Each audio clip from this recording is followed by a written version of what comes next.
So I have a good mounds first thing in the morning. So it's pretty good. All right. Week 2 recap, you guys.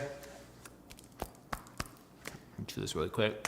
Today is September 11th,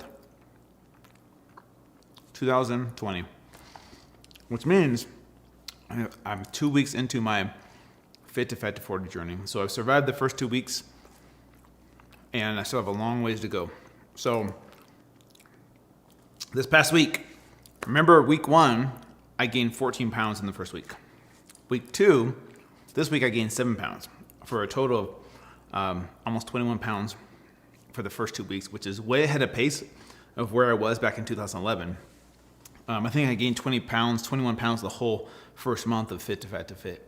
So here we are, Fit2Fat2Forty, maybe because I'm older, maybe because my hormones and my metabolism is different, or maybe because I've been overweight before, my body's like packing on the pounds a lot quicker this time around. So that's kind of crazy, that's kind of incredible. Also, my waist is up to 36 inches. My hips went from 38.5 inches last week to 40.75 inches, which means I've gained over 2 inches total in my hips, which means that my butt is getting bigger week to week. Also, I went from 11.5% body fat last week to 13.7%. So my starting was 8.4, 11.5, 13.7. So at this pace, I might be 100% body fat by the end of this, by the end of this 4 months, you guys. So things are changing rapidly. This past week was the first week I noticed my clothes starting to get tighter. My shirts, in my midsection are starting to get tighter. So I'm probably gonna have to, in the next couple weeks, go find and buy some new clothes. My pants are getting tighter, my belts are getting tighter, so I will have to buy some new clothes eventually. I went on a date this past week with my girlfriend. We went to an Italian restaurant. She wanted me to have pasta, so I had pasta, had pizza, had breadsticks, I had sugary cocktail drinks, I had dessert, all these things that I never really get. And it was actually really fun. And my girlfriend was like, this is so much fun, like this is awesome. And we were talking about like, why is it so much fun eating unhealthy food?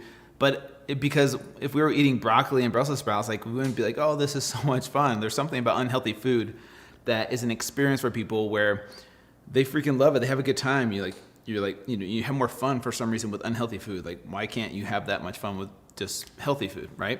So that was kind of cool. Also, I realized, I'm gonna have to buy like nice clothes. If we go out to a nice restaurant, I can't go out in sweatpants, and a wife beater shirt. Like, I can't do that to her. So I got to actually go spend money on nice clothes to go out to nice restaurants at some point. And that's going to be expensive. That's money I don't want to spend because I know I'm not going to use those clothes later on. But also, this week was the first week where I started to notice that right there. Do you see that? The shortness of breath. Having to take breaths in between sentences. The first week I didn't really have that, but this week it's starting to catch up to me. If I speak too fast on a podcast, on a Facebook Live, on an interview, I have to take these long, deep breaths to catch up. And so I remember that from my first journey as well, that happening, as time went on, as the visceral fat around my organs made it harder to breathe. If I have a huge meal and my stomach is stuffed, I kind of have to sit back and lean back a little bit like this, because if I sit forward, it pushes on my lungs. And so that kind of makes it difficult to breathe too. So those are some of the differences I've noticed. My girlfriend was telling me how I'm becoming more forgetful, which I disagreed with her because I don't remember being forgetful. So I don't know what she's talking about. So that's one thing she's noticing, some changes in me. My energy levels are still like up and down, high and low, where I'll have a ton of energy, eating some junk food, and then 30 minutes later, just absolutely crashing. So that's going to be, I think, consistent throughout this journey. I didn't take a nap this week, so that was the first week I had to take 2 or 3 naps.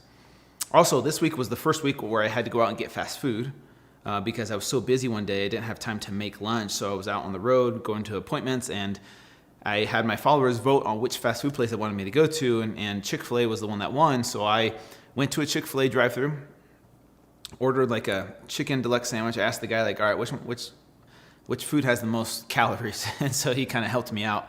So I got chicken nuggets, deluxe chicken sandwich with the bun, large waffle fries, a large Dr. Pepper. One thing I didn't get was a shake. I should have gotten a shake because people told me the shakes are amazing there.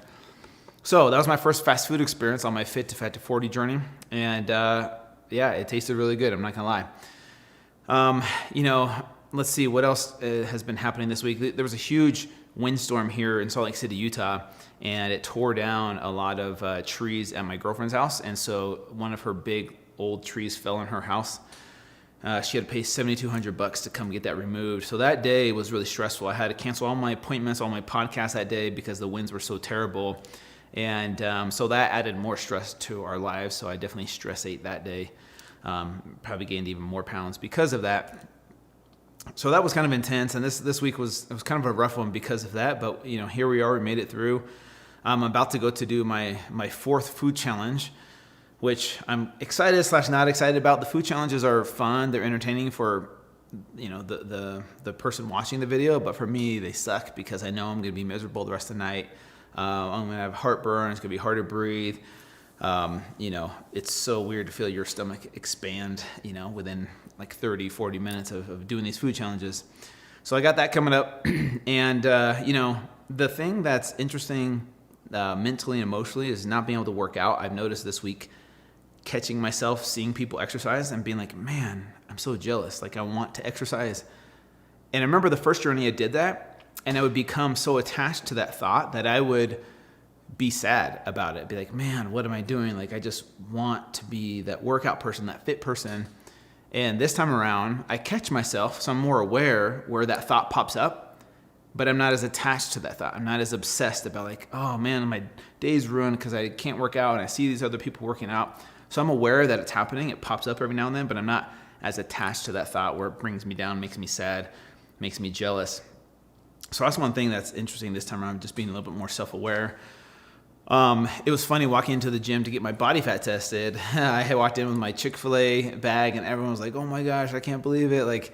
But what's so interesting is no one really notices I'm bigger.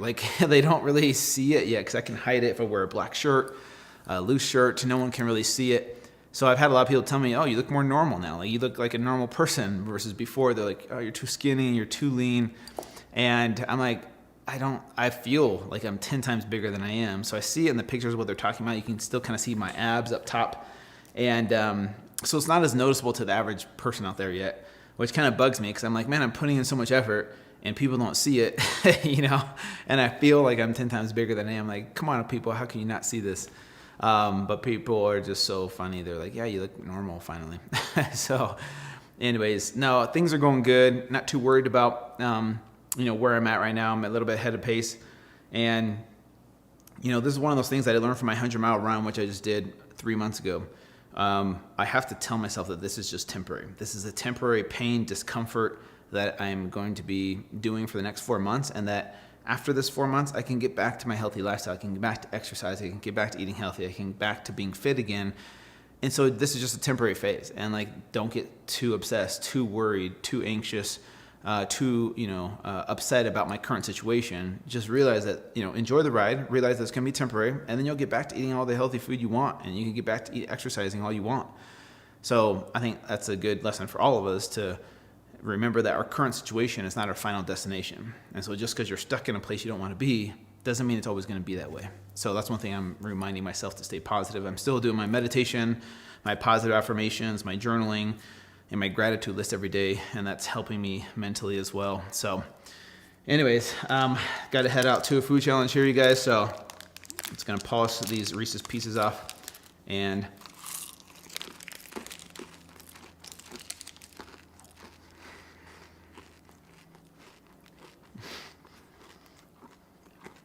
that was more than I thought it was going to be.